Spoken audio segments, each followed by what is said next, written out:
देखो, गुणनखंड के सवाल में एक ये इस तरह से सवाल आता है कि निम्न जोड़ों के शार्प गुणनखंड लिखिए। तो जोड़े से मतलब होता है दो, ठीक है। जोड़े से मतलब क्या होता है, कुछ चीजें जो होती हैं वो जोड़े से ही होती हैं। जैसे पैर में जूते पहनते हो, वो भी जोड़े से होता है। मोजे पहनते हो, वो भी जोड़े से। बहुत सी चीजें होती हैं जो जोड़े से होने वाली चीजें होती हैं। तो ये एक संख्याओं का जोड़ा दे रखा है, मतलब दो संख्याएं दे रखी है, एक 12 और एक 18।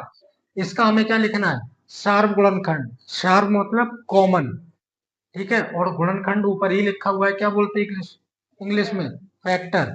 तो मतलब कहने का ये है कि 12 और 18 के कॉमन फैक्टर लिखना है, ठीक है। अब देखो इसको कैसे लिखना होगा। इसको दो तरह से कर सकते हैं, 12, 18 के शार्प गुणनखंड।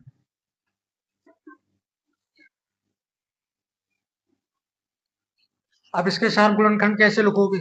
एक तो तरीका ये था कि हम 12 के गुणनखंड करें, जो भी गुणनखंड आएंगे जैसे पीछे करते थे सवालों को, 12 के गुणनखंड करके लिखें। और उसी तरह से 18 के गुणनखंड कर लें और उसके गुणनखंड भी लिख लें। और उसमें से देखें दोनों में कॉमन क्या आ रहा है, मतलब जो संख्याएं दोनों में आ रही है।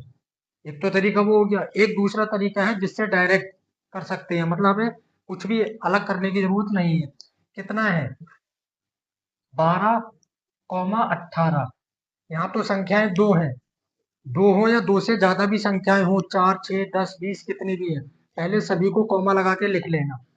बात समझ आ गई। अब ये कितना है, 12, और यह कितना है, 18। तो ऐसी संख्या से काटना है जिससे दोनों संख्याएं कटे। अभी तो फिलहाल ये दो से दिख रहा है स्पष्ट, दोनों सम संख्याएं दो से कट जाएंगी।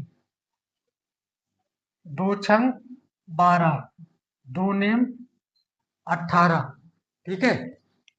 अब इसके बाद ये देखो, ये दो से कट रहा है 6, दो से 6 क्या हो रहा है, कट रहा है। लेकिन क्या पहले 9 देखो आगे कट रहा है, ये नहीं कट रहा है। तो दो से नहीं काटना है, ऐसी संख्या से काटना है जिससे दोनों कटे। तो ये 3 से कटेगा, 3 दूनी 6, 3 तिया 9। अब इसके बाद ये जो संख्याएं हैं, अब आगे कोई भी ऐसी संख्या नहीं है जिससे दोनों संख्याएं कट सके, क्योंकि 2 और 3 बचा, तो यह 2 से कटेगा और ये 3 से। एक संख्या से दोनों तो नहीं कट पाएंगे। तो ये जो गुणनखंड आए हैं, इन्हीं को लिख लो शार्प गुणनखंड में। इधर जो संख्याएं आएंगी उनको लिख देना गुणा में।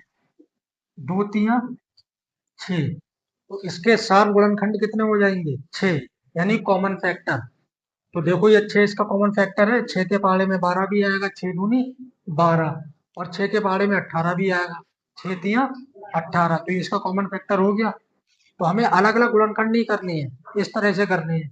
दूसरा सवाल देखो, दूसरे सवाल में संख्या दे रखी है 42, 308। तो तरीका फिर वही जो भी ऊपर सवाल में किया है, 42, 308 के शार्प गुणनखंड लिख। तो पहला काम है दोनों के फैक्टर करना। कितना है, 42 और 308, ठीक है।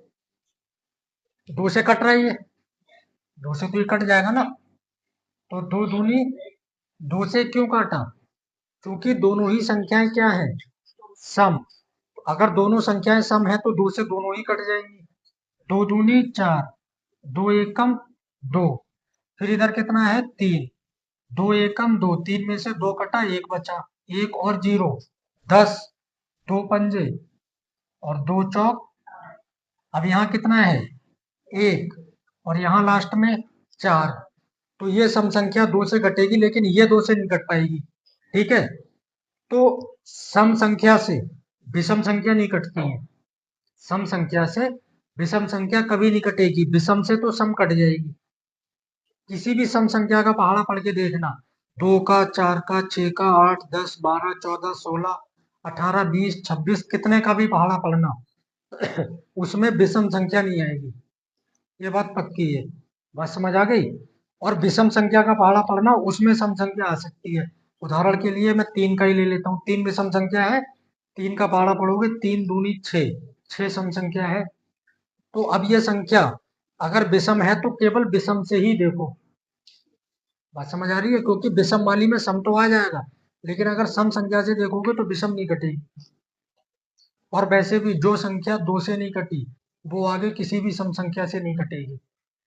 आगे सम संख्या कौन कौन सी आएंगी? 4, 6, 8, 10, 12, 14, 16, 18, 20 किसी से नहीं कटेगी। अगर 2 से नहीं कटी तो फिर किसी विषम से ही कटेगी। अब इसको 3 से देखो, पहले चेक करते हैं, जरूरी नहीं है कटेगा 3 से। 3 सत्ते 21 कट जाएगा। अब 3 से ये देखो, 3 पंजे 15, फिर कितना बचा? पर 3 के पहाड़े में 4 तो आएगा नहीं, तो ये 3 से नहीं कटेगा। अब 3 के बाद आगे देखो, 21 5 से नहीं कटेगा, 7 से कट जाएगा ये। 7 तिया, ये देखो 7 से कट जाएगा, 7 दूनी 15 में से 14 कटा, एक बचा, एक और 4 14, 7 दूनी 14, मतलब ये 7 से कट जाएगी। तो इसको 7 से काटोगे, 7 तिया 21, 7 दूनी 14, एक बचा 14, 7 दूनी 14। अब नीचे बचा 3, 22। ये अलग अलग संख्याएं, ये किसी एक संख्या से नहीं कटेंगी। तो जो गुणनखंड आए हैं इनको लिख लो। 2 सत्ते 14, तो ये इसके गुणनखंड कितने हो जाएंगे? 14। 14 से 42 भी कटेगा और 14 से 308 भी कटेगा। आराम से इन दोनों संख्याओं को काट के या भाग करके देखना, पूरा पूरा भाग जाएगा। आगे एक सवाल देखो, संख्या है 42, 75। ठीक है, तो 42, 75 के क्या करना है? शार्प गुणनखंड इधर लिखेंगे, इसके गुणनखंड। ठीक है, संख्या क्या है हमारे पास? 42, 75। यह सम संख्या है और आगे वाली सम नहीं है, तो 2 से तो भूल जाओ इसको। आगे देखो 3 से, क्योंकि किसी विषम से ही कटेगी। सबसे पहली विषम 3, 3 एकम 3, 4 में से 3 कट गया, एक बचा, एक और 2 12, 3 चौक कट जाएगा 3 से ये तो। अब ये देखो, 3 दूनी कितना बचा? एक, एक और 5 15, 3 पंजे 15, तो ये 3 से दोनों ही कट रही हैं। 3 एकम 3, एक बचा 12, 3 चौक 12, 3 दूनी 6, 7 में 6 कटा, एक, एक और 5 15, 3 पंजे 15। अब 14 और 25 क्या किसी के पहाड़े में आएंगी? ये किसी के पहाड़े में नहीं आएंगी, क्योंकि 14 2 और 7 के पहाड़े में आ सकता है, बस इसके अलावा तो किसी में आएगा नहीं। पर 2 और 7 किसी में भी, 25 नहीं आएगा, ना 2 के पहाड़े में ना 7 के। तो केवल और केवल इसका शार्प गुणनखंड कितना हो जाएगा? 3, एक अकेली संख्या। बात समझ आ गई सभी को? नोट कर लो तीनों सवाल।